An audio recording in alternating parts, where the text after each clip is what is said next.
नमस्कार, विराट 24 न्यूज में आपका स्वागत है। मैं हूं कांची बजाज। खबर मध्य प्रदेश से। मध्य प्रदेश की शिवराज सिंह चौहान की अटल बिजली योजना को लेकर एक बड़ा खुलासा रीवा जिले के त्योथर विद्युत डिवीजन में हुआ है। प्रदेश में 24 घंटे अटल बिजली सप्लाई किए जाने वाली योजना के हाल ये है कि पूरे 1.5 साल में बिजली डिवीजन के अंतर्गत आने वाले विद्युत वितरण केंद्रों और उनके ग्रामों में कुल 655 ट्रांसफार्मर जले बताए गए, जबकि मात्र 553 ट्रांसफार्मर ही इस दौरान बदले गए। इस प्रकार देखा जाए तो प्राप्त जानकारी अनुसार 52 ग्रामों के लोगों को बिजली विभाग ने पूरे 1.5 साल अंधेरे में रखा। अब कल्पना करिए 52 ट्रांसफार्मर के उन ग्रामों के उपभोक्ताओं की क्या स्थिति हुई होगी जब उन्हें मौसम की मार के बीच 1.5 साल अंधेरे में समय गुजारना पड़ा होगा। ये कोई मनगढ़ंत जानकारी नहीं है, बल्कि सूचना के अधिकार कानून से कानून के माध्यम से हुआ बड़ा खुलासा है। सूचना के अधिकार कानून की ताकत का अंदाजा इसी बात से लगाया जा सकता है कि जिस कानून के बनने के बाद केंद्र और राज्य की सरकारें निरंतर इसे कमजोर करती रही हैं, इसी कानून के कारण बड़ी बड़ी जानकारियां सामने आने के बाद शासन की योजनाओं की पोल खोल जाती हैं और बड़े बड़े भ्रष्टाचार उजागर हो जाते हैं। बता दें कि एक्टिविस्ट शिवानंद द्वारा आरटीआई से प्राप्त ये जानकारी त्योथर में 1 जुलाई 2021 से 12 जनवरी 2023 के बीच पदस्थ रहे कार्यपालन अभियंता सुशील यादव के कार्यकाल के दौरान की है। बड़ा सवाल ये है कि औद्योगिक सप्लाई के नाम पर उद्योगों को केंद्र और राज्य सरकार द्वारा दी जाने वाली भारी भरकम सब्सिडी को यदि एक तरफ कर दिया जाए तो उनके मुकाबले ग्रामीण क्षेत्र में ग्रामीण और किसानों को दी जाने वाली बिजली का औसत लगभग नगण्य के बराबर है। फिर भी राजनीतिक सत्तासीन पार्टियों जहां एक और बड़ी बड़ी योजनाओं के नाम पर किसानों और ग्रामीणों को अपने वोट बैंक के चक्कर में फंसाकर घुमाती रहती है, वहीं औद्योगिक सप्लाई के नाम पर करोड़ों अरबों की बिजली सब्सिडी अपनी अपनी चहेती कंपनियों को दे दी जाती है। फर्क सिर्फ इतना होता है कि चहेती कंपनियों से राजनीतिक दलों और सत्तासीन पार्टियों को चुनाव लड़ने के लिए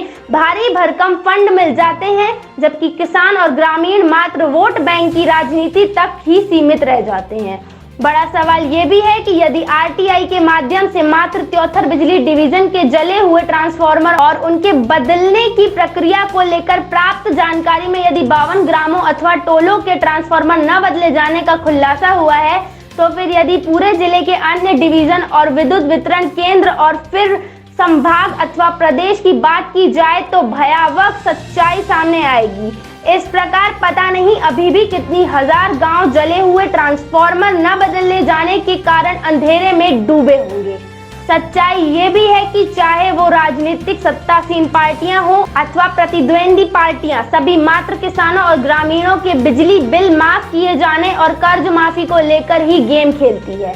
लेकिन जहां इतने बड़े स्तर पर राजनीति खेली जाती है, वहां की सच्चाई सामने आने के बाद फिर उन किसानों और ग्रामीणों को भी निद्रा और भ्रम से जाग जाना चाहिए और ऐसी राजनीति करने वाले इन राजनीतिक दलों को माकूल जवाब देने पर भी विचार करना चाहिए। आज के दौर में कुछ राज्यों में राजनीतिक दल जैसे आम पार्टी जैसी पार्टियां भी हैं जो अपने अपने राज्यों में लगभग कुछ यूनिट तक पूरा बिजली फ्री की हुई हैं। लेकिन वहीं मध्य प्रदेश में भारतीय जनता पार्टी सहित ऐसी भी पार्टियां हैं जो चुनाव के दौरान बिजली बिल माफ करने की बातें करती हैं। आज के दौर में अब ये भी सवाल खड़ा हो जाता है कि यदि एक राज्य की सरकार अपने राज्य में फ्री बिजली उपलब्ध करवा रही है, तो फिर अन्य राज्यों अथवा पूरे प्रदेश में ये व्यवस्था क्यों नहीं? सुनते हैं पूरे मामले में आरटीआई के तहत जानकारी हासिल करने वाले सामाजिक कार्यकर्ता शिवानंद द्विवेदी ने मामले पर क्या कहा। रीवा जिले के त्योथर बिजली डिवीज़न के अंतर्गत हमने एक आरटीआई अभी लगाई थी कुछ माह पहले, और प्रथम अपील के बाद उसका कुछ जानकारी हमें प्राप्त हुई है, निराकरण हुआ है और कुछ सरप्राइजिंग फैक्ट सामने आए हैं। हमने कई जानकारियों में से एक जानकारी यह भी चाहिए थी कि त्योथर बिजली डिवीज़न के अंतर्गत जो तत्कालीन कार्यपालन अभियंता थे श्री सुशील यादव, उनके कार्यकाल के दौरान डिवीज़न के अंदर जो विद्युत वितरण केंद्र और ग्राम हैं, इनमें कितने ट्रांसफार्मर मतलब जले फेल हुए और कितने बदले गए। तो 1 जुलाई 2021 से लेकर के 12 जनवरी 2023 के बीच में उनके कार्यकाल के दौरान की जो जानकारी प्राप्त हुई है उसमें ये बताया गया है कि 655 ट्रांसफार्मर जले हैं, फेल हुए हैं और 563 उसके एवज में बदले गए हैं। मतलब है दोनों में अंतर किया जाए तो स्पष्ट तौर पर ये बात समझ में आती है कि लगभग 92 ट्रांसफार्मर, लगभग नहीं एग्जैक्टली 92 ट्रांसफार्मर जो हैं वो नहीं बदले गए।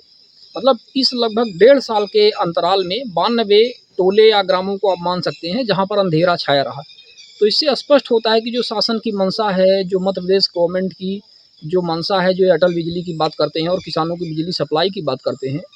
उसके मुकाबले मतलब यदि 92 ग्रामों में आपने अंधेरा रखा पूरे 1.5 साल के दौरान, जो आरटीआई से प्राप्त हुआ है, कोई मनगढ़ंत बात नहीं है, कोई अपने से नहीं बताई जा रही है, आरटीआई से प्राप्त जानकारी है जो मैं पीडीएफ फाइल के तौर पर रखा हुआ हूँ। तो इससे स्पष्ट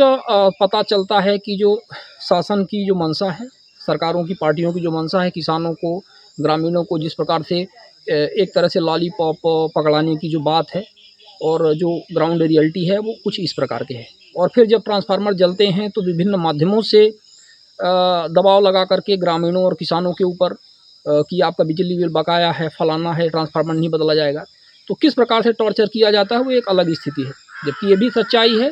कि जो इंडस्ट्रियल एरिया हैं वहाँ पर औद्योगिक क्षेत्रों में कितनी ज़्यादा बिजली सप्लाई की जाती है, कितने अरबों खरबों की सब्सिडी उनको दी जाती है, क्योंकि वो चंदा देते हैं राजनीतिक पार्टियों को। लेकिन चूँकि किसान चंदा नहीं देता है, ग्रामीण चंदा नहीं देते हैं, बल्कि सरकार को थोड़ा बहुत इनको कुछ सब्सिडी के तौर पे माइनर देनी पड़ती है, फ्री के नाम पर जिस तरह से ये करते हैं हल्का फुल्का, और इतना ज़्यादा इनका शोषण होता है। तो मतलब आप समझ सकते हैं कि यदि 92 ग्रामों में, 92 टोलों में 92 ट्रांसफार्मर नहीं बदले गए पूरे 1.5 साल के दौरान, जो कि आरटीआई से प्राप्त हुआ है, तो कितनी